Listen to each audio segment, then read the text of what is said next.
भारत का इतिहास केवल तिथियों और घटनाओं का संग्रह नहीं है, बल्कि यह एक महान सभ्यता की यात्रा है, संघर्ष, ज्ञान, त्याग और एकता की अद्भुत कहानी। हजारों वर्षों से भारत विश्व सभ्यता के प्रमुख केंद्रों में से एक रहा है। लगभग 2500 ईसा पूर्व सिंधु घाटी सभ्यता का विकास हुआ। हड़प्पा और मोहनजोदड़ो जैसे नगरों में सुव्यवस्थित सड़कें, उन्नत जल निकासी प्रणाली और व्यापारिक व्यवस्था थी। यह प्रमाण है कि उस समय भारत एक संगठित और विकसित समाज था। इसके बाद वैदिक काल आया, जब वेदों की रचना हुई और भारतीय समाज, धर्म तथा दर्शन की नींव पड़ी।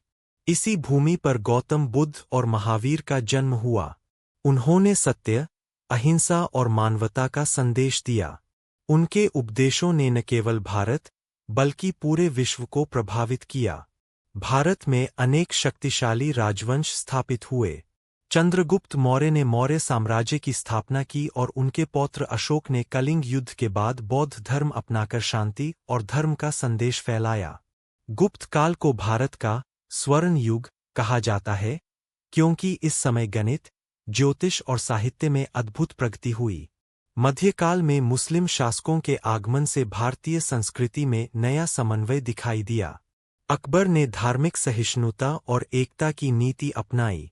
इसी काल में ताजमहल जैसी भव्य धरोहरों का निर्माण हुआ, जो आज भी भारत की पहचान है। 1600 में ईस्ट इंडिया कंपनी भारत आई और धीरे धीरे शासन पर अधिकार कर लिया। 1857 का विद्रोह स्वतंत्रता की पहली बड़ी चिंगारी था। बाद में महात्मा गांधी ने अहिंसात्मक आंदोलन से आजादी की लड़ाई को नई दिशा दी।